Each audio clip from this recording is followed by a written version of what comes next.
Tig, how are you? I'm doing well. How are you, Conan? I'm doing very well. I'm disturbed by the lack of any kind of furniture or decoration behind you. There's nothing. There's absolutely nothing. Here. Wow, you went all out. Yeah. That's my chimney, my bedroom chimney that we had to explain to our kids that Santa, because they were worried about what chimney Santa was going to come down. And we explained that Santa won't be coming down that chimney. Hopefully, Right. That's good. That's good. Yeah. And Yeah. your children are 38 and 40. Is that right? Correct. Today, they both celebrating birthday. They're still excited about Santa. Now, your kids are how old? 3 years old, right? 3.5. 3.5. 3.5. And I just turned 39, Conan. That's right. You just celebrated a birthday. Happy birthday. Right here in captivity. Well, we don't call it captivity. We call it self-quarantining. Sure. You know what I love? Our awkward pauses are even more delicious in this format. Do you feel like you are mentally prepared, mentally in good shape for this quarantine that we're all in right now? I think some people are better prepared than others. Tell me, Tig, how are you in this situation? I obviously have not been through this ever before as we know it, but I have, I don't know if you're aware, but I've had some medical issues over the years. I'm aware, yes.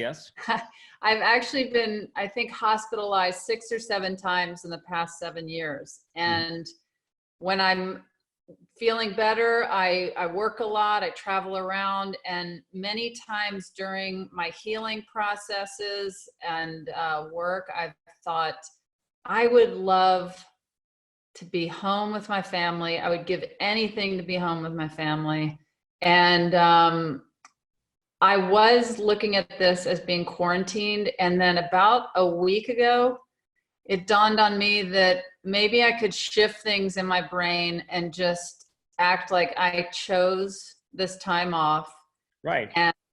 And it has helped me. And I know, again, I've never been through this. So maybe tomorrow there will be a, murder suicide going on. But yeah. Stephanie and I give each other a couple hours a day alone.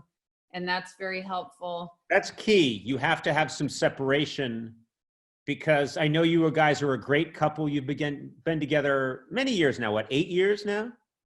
7. I appreciate you keeping track of it, though. Yeah, it's all I think about every morning. Right. I have a little abacus next to my bed, and I slide a bead over, and it's dedicated to your relationship with Steph. Thank you. So you've only slid the bead over 7 times now. Yeah.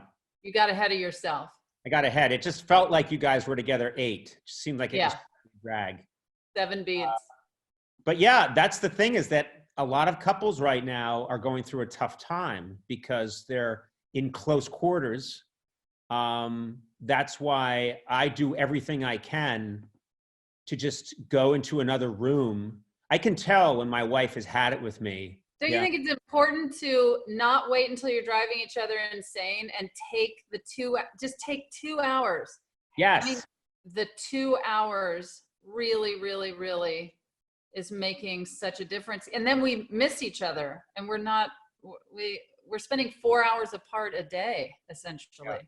Yeah. My wife and I, we've switched that around, which is we decided to only be together for 1 hour and be separate the rest of the time. And my wife has never been hard. No, she's delighted. She says this is just the exact amount of Conan that anyone should have in their life, and no more. So, do your kids find you amusing? I mean, I can entertain them about 10% of the time, and 90% of the time it's contempt and loathing. Just think it's a fine mix. Well, I think, with certain audiences, that's what I've gotten as well for years. Some people don't recognize what I do as comedy. Right. Sometimes it helps just to tell them, by the way, this is comedy. Yeah. Well, I have somebody announce that before each show. Someone says, oh, and by the way, what you're about to experience is comedy.